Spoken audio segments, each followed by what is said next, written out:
असं वाटतं की इतिहासाचं आपण एक अवलोकन केलं 4000 वर्षापासून, तर त्याचा मिड पॉईंट हा साधारणतः छत्रपती शिवरायांच्या उदयापर्यंत येऊन थांबतो. आणि खऱ्या अर्थाने लोककल्याणकारी राज्य या पद्धतीची संकल्पना, ज्या गोष्टीचा पगडा भारतीय राज्यघटनेवरती आहे, फ्रेंच रिव्हॉल्युशन किंवा त्या अनुषंगाने येणारी वैचारिक क्रांती, त्याच्या आधी 100 वर्ष छत्रपतींच्या समाजकारणामध्ये किंवा राजकारणामध्ये किंवा राज्य व्यवस्थेमध्ये ह्या पद्धतीची मूल्ये जी घटनेमध्ये आहेत ही दिसतात. आणि ती ऑब्व्हियसली आपल्या या संत परंपरेतून आली. हो, तर तो जो मिड पॉइंट आहे हिंदवी स्वराज्य किंवा त्याचंच प्रोटोटाईप शाहू महाराजांच्या काळामध्ये आपल्याला दिसतं.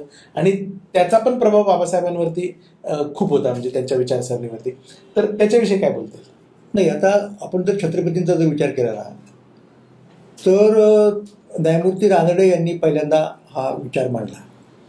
म्हणजे त्यांनी काय केलं की मराठी सत्तेचा उत्कर्ष, राईज ऑफ मराठा पॉवर, हा कसा काय, म्हणजे शिवाजी महाराज अशा आभाळातून पडले की काय, असं नाही झालेलं. तर त्यांच्या मागे एक विचारांची परंपरा होती आणि त्या विचार परंपरेला त्यांनी महाराष्ट्र धर्म असं नाव दिलं. आणि ती ज्ञानेश्वरांच्या पासून सुरुवात तिची होती. आणि ती परंपरा बेसिकली ही समतेची परंपरा आहे. बरोबर. भागवत धर्माचं जर मुख्य मूल्य कुठलं असेल ना तर ते समता हे मूल्य आहे. म्हणजे ज्ञानेश्वरांचा एक अभंग आहे, समता कावडी रे, समता कावडी रे. म्हणजे हा अभंग कुठला आहे तुम्हाला माहिती आहे की कावड घेऊन लोक जातात बघा एका तीर्थक्षेत्रातून, तिथलं पाणी घेऊन म्हणजे जसं काशीचं पाणी गंगेचं इकडं रामेश्वरला. तर त्या लोकांना कापडी म्हणायचे, म्हणजे अशा प्रकारची तीर्थयात्रा करायची, कावड घेऊन जाणारे. तर ज्ञानेश्वर म्हणतात की आम्ही पण तसेच आहोत, कापडी आहोत, आमच्या खांद्यावरती कावड आहे. ती कोणती कावड? तर समतेची कावड आहे. माझी नामामृत भरले आवडी रे. तर ही समतेचं जल आम्ही या सगळ्या इकडून तर तिकडं आणतो, तिकडून तर इकडं आणतो वगैरे वगैरे. आणि ते कुठपर्यंत चाललेलं आहे तुम्हाला, म्हणजे त्याची तुम्हाला अगदी वारकरी परंपरेची जर गोष्ट सांगायची असेल तर तुम्ही एकनाथ महाराजांकडे जेव्हा येता तुम्हाला असं दिसतं की ते काहीतरी गंगेचं पाणी घेऊन चालले होते रामेश्वरला. आणि तो थवा असतो त्या सगळ्या लोकांचा, एकटा कोणी जात नाही, म्हणजे 5-25 लोक एका वेळेला जातात. तर कुठल्या तरी एका वाळवंट्यामध्ये रस्त्यामध्ये एक गाढव तिथे पाणी त्याला तहान लागलेली होती आणि ते तरफडत होतं, त्याला कोणी पाणी देत नव्हतं.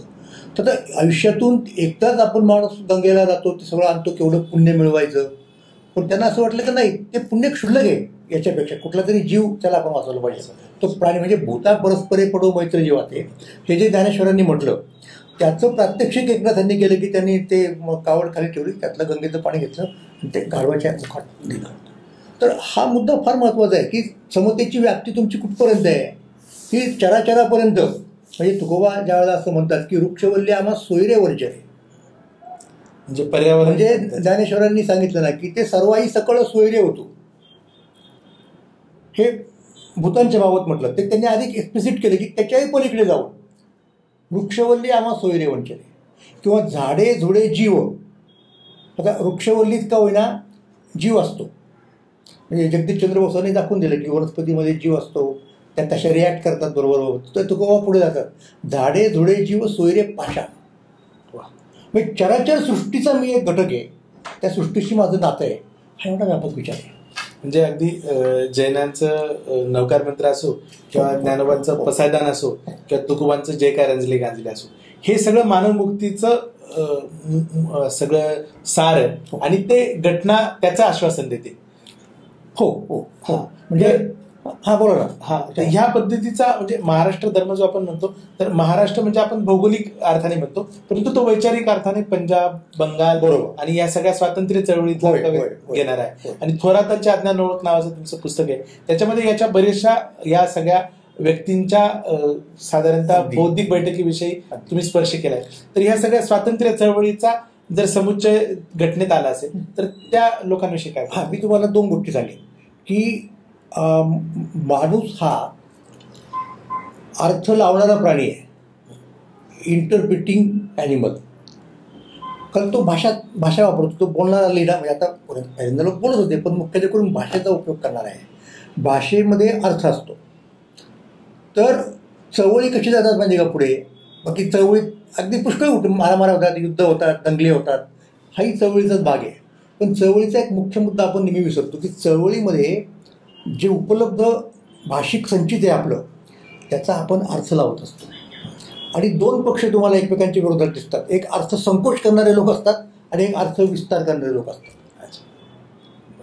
तर ही जी परंपरा आहे महाराष्ट्र धर्माची परंपरा, की जी भागवत धर्माचाच एक हे आहे, तो पुढचा आविष्कार आहे, तो अर्थ विस्तार करणारा आहे. म्हणजे आता तुकोबा म्हणतात की झाडे जुडे जेव्हा सोयरे पाषाण, ज्ञानेश्वर महाराज म्हणतात की भूता परस्परे पडो मैत्री जेव्हा ते आणि एकमेकात ते सोयरे होतो, त्याचं हे एक्सटेन्शन आहे.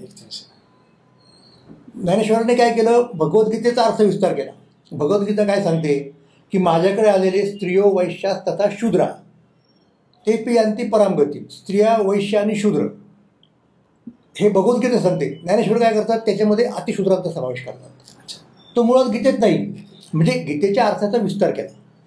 त्याच्या उलट पारंपरिक जे लोक होते अर्थ संकोच करणारे अशा आहेत ना, अशी भाषा आहेत संस्कृतमधली, की ते काय म्हणतात माहिती का, म्हणजे एक भास्कराचार्य म्हणून एक होऊन गेले रामानुजाचार्यांच्या अगोदर, त्यांची पण भगवद्गीतेवरची टीका आहे. ते काय म्हणतात की छे हे काही शूद्रांना वगैरे परमात्मा जवळ करतो हे सांगण्यासाठी श्लोक नाही आहे. ते आपलं त्यांनी उदाहरण दिलं, अर्थवाद येतो. त्यांना मुख्य काय सांगायचं पुढच्या श्लोकामध्ये, की असं जर असेल तर ब्राह्मण वगैरे लोकांना तर मिळणारच मोक्ष, हे सांगायचे, हे नाही सांगायचं. म्हणजे हा झाला अर्थसंकोच. आणि ही जी परंपरा आहे ती कशी आहे, अर्थविस्ताराची परंपरा आहे. म्हणजे भगवद्गीतेचा अर्थ ज्ञानेश्वर महाराज त्याचा विस्तार करतात, म्हणजे इन्क्लुझिव्ह करतात. विस्तार झाला म्हणजे काय झालं, इन्क्लुझिव्ह झालं, समावेशक झालं. तुकोबा त्याच्या पुढे जातात आणि आणखीन ते इन्क्लुझिव्ह करतात, त्यामध्ये दगडसुद्धा आणतात. असा तो मुद्दा आहे. सर, ही जी स्वातंत्र्य संग्राम आहे आणि त्याचा 150 वर्षाचा संग्रामाचा इतिहास आहे, परंतु तो फक्त ब्रिटिशांविरुद्ध लढ्याचा इतिहास नसून आपल्या लोकांना आपलं सत्व जाणवणे आणि सुधारणा आणि या सगळ्या गोष्टीचा इतिहास आहे. त्याचा परिणाम संविधानावर कशा अर्थाने झाला? मी असं म्हणतोय, म्हणजे माझा आता ज्याचा उल्लेख केला तुम्ही, महाराष्ट्राची लोकयात्रा हा माझा नुकताच आलेला ग्रंथ आहे. आणि त्या ग्रंथात मी असं दाखवायचा प्रयत्न केला आहे की संतांनी जी मूल्य दिली महाराष्ट्रातल्या, त्या मूल्यांप्रमाणे चालणारा त्यांच्या अनुयायांचा एक वर्ग होता, तो म्हणजे वारकरी संप्रदाय. आता 19व्या शतकाच्या सुरुवातीला मराठ्यांचं राज्य गेले आणि तिथे ब्रिटिश राज्य आलं. ब्रिटिश राज्य आल्यामुळे काय परिणाम झाला त्याचा, बाकीच्या तपशिलात मी जात नाही, परंतु ती त्यांची औद्योगिक क्रांती अमुक तमुक या सगळ्या गोष्टीची आपल्याला कल्पना आहे. एक वेगळी व्यवस्था, अर्थव्यवस्था, विशेषतः उत्पादन व्यवस्था, त्याच्यामध्ये झालं असं की त्यांच्यामध्ये कित्येक वर्ष रेनेसा, एनलायटनमेंट, रिफॉर्मेशन वगैरे इथून पुढे ज्या गोष्टी गेल्या, तर ते त्यांचं ज्ञान, ते त्यांचं विज्ञान, त्या त्यांच्या नव्या सामाजिक राजकीय संस्था या सगळ्या भारतामध्ये आल्या. आणि त्यांचा परिचय कोणाला झाला, तर त्यांचा परिचय जे इंग्रजी शिकले त्यांना झाला पहिल्यांदा, त्या पिढीला झाला. तर त्या पिढीतले लोक विचार करायला लागले की अरे हे जे आहे ते महत्त्वाचं आहे, यातल्या काही गोष्टी आपल्याला आत्मसात करणं भाग आहे. याचं कारण म्हणजे एक तर त्यातल्या काही खरोखर चांगल्या आहेत, आणि दुसरी गोष्ट म्हणजे आपल्याला जर टिकायचं असेल या काळामध्ये तर आपल्याला त्यातल्या काही आधुनिक गोष्टींचा स्वीकार केला पाहिजे. ह्याचं कोणाला वाटलं, हे नव्याने इंग्रजी शिकणाऱ्या लोकांना वाटलं. पण हे करताना आपलं जे पारंपरिक स्वत्व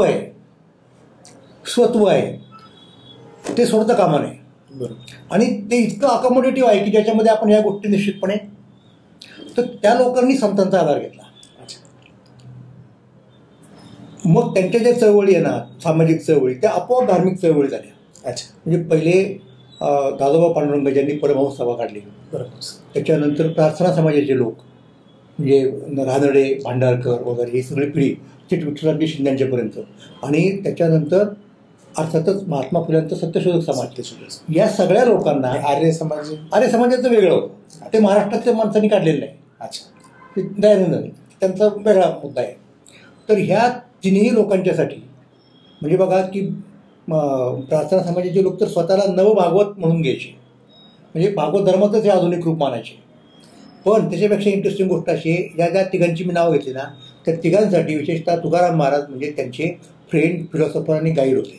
तिघांसाठी म्हणजे सत्यशोधक समाज असेल, प्रार्थना समाज आणि हा परमहंस सभा असेल. आणि याच्यातून तुम्हाला हे दिसते, म्हणजे जसं आपण म्हणतो की ज्यू लोकांच्या मधून ख्रिश्चन धर्म निघाला, ख्रिश्चनांच्या मधून इस्लाम निघाला, म्हणजे पुढचा टप्पा, तसं प्रार्थना समाज, परमहंस सभेतून प्रार्थना समाज आणि नंतर सत्यशोधक समाज किंवा आपण हा जो आधुनिक शाहू फुले आंबेडकर तो नंतर आला, नंतरचा तो नंतरचा आहे. हां, तर ही अशी परंपरा आहे.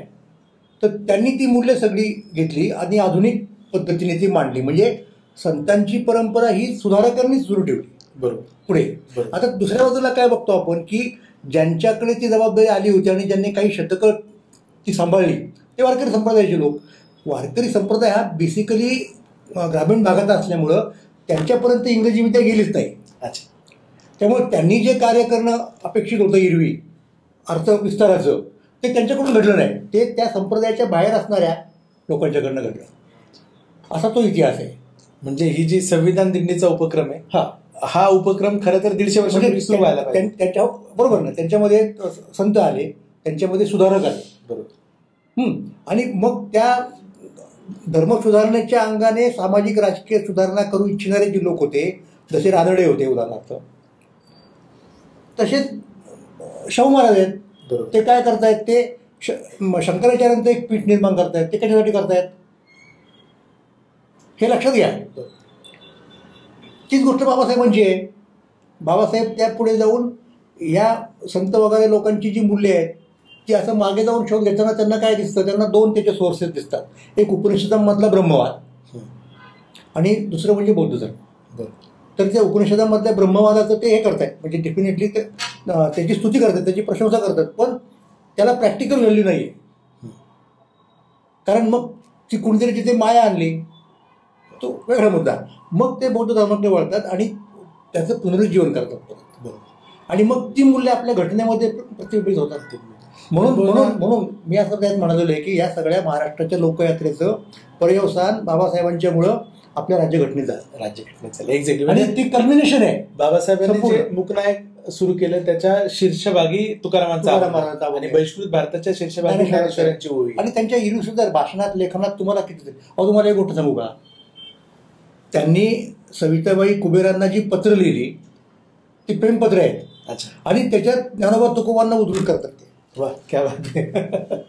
म्हणजे फक्त तुमचा लोकव्यवहार नाही तर व्यक्तिगत जीवनामध्ये मराठी माणूस आहे ना त्याच्यावर हा प्रभाव पडतोच. तो कुठल्याही विचारसरणीचा असेल बरोबर आपोआप पडतो. आणि तुम्ही जे म्हटलं ना आता की जी वारकरी परंपरा ही ग्रामीण भागात राहिल्यामुळे आधुनिकतेचा स्पर्श त्या तुलनेमध्ये मोठ्या प्रमाणात झाला नाही.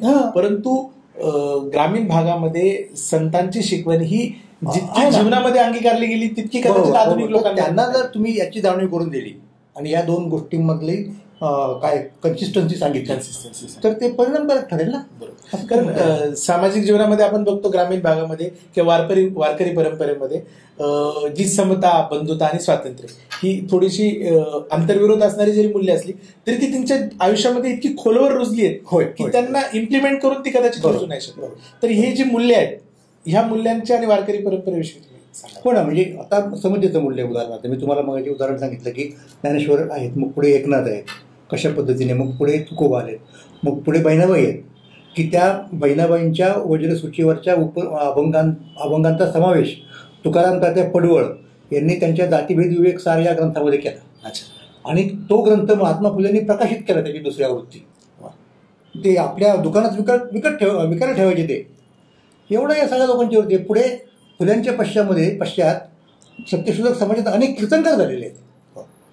आंबेडकर पूर्व तुम्ही जर पाहिलं दलित चळवळ तर त्याच्यामध्ये कितीतरी कीर्तनकार आहेत. म्हणजे शिवराम जानबा कांबळेंपासून ते खूप मडके वाचतील उदाहरणार्थ असे अनेक आहेत. मग गोपाळभाऊ वलंकर ते ज्ञानेश्वरीवरती प्रवचन करायचे. आता तुम्ही बहिणाबाईंचा उल्लेख केला की मध्ययुगीनच्या परंपरा बघितल्या त्याच्यामध्ये जी आपली एक परंपरा आहे त्याच्यामध्ये श्रीदास्याचा प्रामुख्याने उल्लेख आहे. परंतु वारकरी परंपरेमध्ये मोठ्या प्रमाणामध्ये श्री संत दिसतात आणि त्यांना बरोबरीचं गुरुचं आध्यात्मिक उच्च स्थान दिलेलं आहे या सगळ्या परंपरेने, जे घटनेला खूप मोठ्या प्रमाणामध्ये अभिप्रेत आहे. याच्याविषयी काय सांगतो ना. ब्राह्मण, क्षत्रिय, वैश्य, शूद्र तुकोबांचा अभंग आहे. ब्राह्मण, क्षत्रिय, वैश्य, शूद्र चांडाळा ही अधिकार बरं याती भलते नारी नर आधी करुनी वेश्याही. वा. म्हणजे संधीची आणि दर्जाची समानता. याती भलते नारी नर आणि कुठपर्यंत आधी करुनी वेश्याही. कानपात्रांचं उदाहरण आपल्याकडे नायिका होत्या आणि त्यांनाही या संप्रदायाने स्वीकारलं. म्हणजे जे घटना तुम्हाला दर्जाच्या आणि संधीची समानता देते ती समानता कदाचित. आणि तिथे बघा नेमकं तानाबाई सांगतायत की स्त्री जन्म म्हणून न व्हावे उदास मज केले ऐसे साधू सत्य. म्हणजे मी निराश व्हायचं काही कारण नाही, केवळ स्त्रीचे जन्माला आले म्हणून. ही दिलेली आपल्याकडं सोय करून दिली आहे सगळ्या लोकांची. इनडिस्क्रिमिनेशन म्हणजे आपण म्हणतो की डिस्क्रिमिनेट न करता सगळ्यांना समान परमार्थामध्ये हक्क दिला. आणि काही गोष्टी मी तुम्हाला सांगितलं की अनेक वेळेला मूल्यांना भौतिक परिस्थितीच्या मर्यादा पडतात. बरोबर.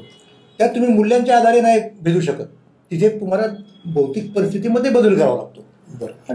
आणि हे सांगायला खरं मार्क्सची गरज नाही, आपल्या अनुभवाचा मुद्दा आहे सगळा असं आहे. दुसरं अजून एक मला म्हणायचं होतं की ही ज्या सगळ्या आधुनिकतेच्या चळवळी झाल्या त्या मुख्यतः या महाराष्ट्र राज्याच्या आसपास भौगोलिकतेच्या आसपास झाल्या म्हणून तो महाराष्ट्र धर्म आला.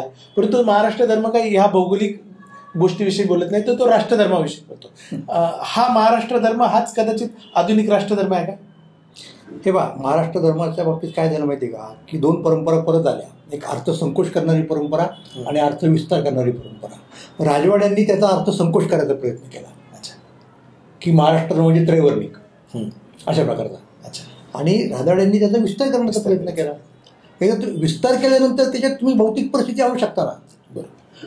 काय की मुळाशी ते सुसंगत पाहिजे. म्हणजे बघा, एकदा तुम्ही ते बीज लावलं समजा झाडाचं, तर ते झाड किती वर जाऊ शकेल ना, त्याला किती फांद्या फुटू शकतात. ते काही बीजाशी विसंगत असत नाही ते. बरोबर. तसा तो मुद्दा आहे. बरोबर. आणि ही जी परंपरा आहे पायी चालण्याची परंपरा आणि देहू आळंदीपासून पंढरपूरपर्यंत जाण्याची परंपरा ही आपल्याला प्राचीन काळापर्यंत दिसते. म्हणजे अगदी बौद्ध सुद्धा त्यांच्या आयुष्यामध्ये चरक होते, फिरत होते 40 वर्ष. आणि हे पायी चालत जाणं श्रमण परंपरेचं तो मी मग अशी म्हणालो तुम्हाला की ही मूल्य कुठे गेलेली नाहीत बाहेर. जरी तो धर्म गेला समजा म्हणजे किंवा हा धर्म कमी झाला दुसरा जैनांचा, तरी ती मूल्य स्वीकारलीत लोकांनी. आता हा जो आधुनिक काळातला नव तरुण आहे जो या महाराष्ट्राचं प्रतिनिधित्व करतो, वारकरी संप्रदायाचं प्रतिनिधित्व करतो आणि तो आधुनिक पण आहे या काळातला 21व्या शतकातला, याला नेमकं तुम्ही काय सांगा? नाही, मी याला नेमकं हेच म्हणेल की कुठल्याही संकुचित अर्थसंकोच करणाऱ्या परंपरेच्या नादी लागू नका. आणि नुसत्या अर्थ विस्तार करणारी परंपरा स्वीकारा असं नाही, अर्थविस्तार करण्याची जबाबदारी तुम्ही घ्या. वा, काय बात आहे, असं म्हणेन मी. वा. म्हणजे ही जी संविधान दिंडीची परंपरा आहे, ही संविधान दिंडीची परंपरा ही इन्क्लुझिव्ह परंपरा आहे. अजून एक अर्थविस्तार आहे, तो संविधानाचा कदाचित कार्यक्षेत्राच्या अनुषंगाने विस्तार असेल आणि संतांची जी मूल्यात्मक शिकवण आहे त्या मूल्यात्मक सगळ्या शिकवणीला आधुनिकतेकडे आणि जास्त प्रॅक्टिकल इम्प्लिमेंटेशन मध्ये नेणारा तो विस्तार आहे. या सगळ्या पद्धतीने जर ही दिंडी पुढे गेली तर हा भारत देश एका वेगळ्या अर्थाने या सगळ्या जगासमोर उदाहरण घडू शकेल. कारण वसुधैव कुटुंबकम हा विश्वची माझे घर अशा पद्धतीचं उपबोधन करणारी परंपरा ही भागवत परंपरा आहे. आणि आज जो वैचारिक साचलेपणा असेल किंवा संघर्ष असेल हा काही फक्त देशाच्या पातळीवर नाही, तो जगाच्या पातळीवर आहे. आणि त्याला एक बोध देण्याची, दिशा दाखवण्याची जी ताकद आहे ती या वारकरी परंपरेत आहे. तर आपण हे भारताच्या परिघाच्या बाहेर जाऊन वैश्विक परिमाण काय सांगू शकाल तुम्ही याच्या संदर्भात? वैश्विक परिणाम जे झाले ना अलीकडच्या काळामध्ये, त्याचं मुख्य कारण जे आहे ते आर्थिक कारण आहे. आपण बघतो की, आणि हे काही आजचं नाही, म्हणजे पूर्वीच्या काळात कसं होतं की कुठल्या तरी देशानं आपलं साम्राज्य स्थापन करायचं, दुसऱ्याची भूमी पादाक्रांत करायची, आपल्या साम्राज्याचा भाग बनवायचा आणि मग सगळं कंट्रोल करायचं, तिथला अर्थव्यवहार. जसं ब्रिटिशांचं साम्राज्य अलीकडच्या काळाची गोष्ट. म्हणजे दुसऱ्या महायुद्धानंतर ते चित्र बदललं की तुम्ही त्या पद्धतीने साम्राज्य करू शकत नाही तयार. मग कुठली पद्धत, तर तुम्ही तुमच्या देशात बसून तुम्ही एक विशिष्ट अर्थव्यवस्था असं हे करू शकता, त्याचं नेटवर्किंग, की जेणेकरून सगळे लोक तुमच्या अंकित होतील. तसंच झालं पुढे. इंग्लंड मागे पडलं आणि अमेरिका आली, पण अमेरिकेने कुठलीही भूमी पादाक्रांत केलेली नाही. त्या अर्थाचं साम्राज्य नाही, ते वेगळं साम्राज्य आहे. ते कोणतं? त्या अर्थव्यवस्थेचं साम्राज्य आहे. आणि त्याच्यातनंच पुढचा टप्पा म्हणजे ग्लोबलायझेशन आहे. तर वसुदैव कुटुंबकम हे फक्त आर्थिक अंगाने जर होत असेल तर ते तुम्हाला मानवी मूल्यांना कुठेतरी ते छेद देते असं दिसेल. त्यामुळं ते पाहिजे रे, परंतु त्याला ज्या आर्थिक याच्या मर्यादा पडलेल्या आहेत त्याला एक मूल्यभान देण्याची गरज आहे आणि ते मूल्यभान देण्याचं सामर्थ्य या संतांमध्ये आहे. म्हणजे ही संविधान दिंडी ही फक्त काय भारतवर्षापुरती मर्यादित आहे असं नाही, तर आपण भारताच्या संविधानाच्या प्रिएम्बलमध्ये आम्ही भारताचे लोक असं म्हणत जे आश्वासन देतो त्याच्याऐवजी आम्ही पृथ्वीचे लोक असं म्हणून जर आश्वासन दिलं तर ते या सगळ्या जगासाठीच उपकृत आहे. आणि याच पद्धतीची मांडणी प्राध्यापक सदानंद मोरे सरांनी केली. सर, आपला बहुमूल्य वेळ आपण दिला आणि या पिढीशी जोडून घेतलं. ही जी 4000 वर्षाची आपली परंपरा आहे त्याबद्दल तुमचं खूप खूप आभार आणि धन्यवाद. धन्यवाद. जय हिंद, जय महाराष्ट्र.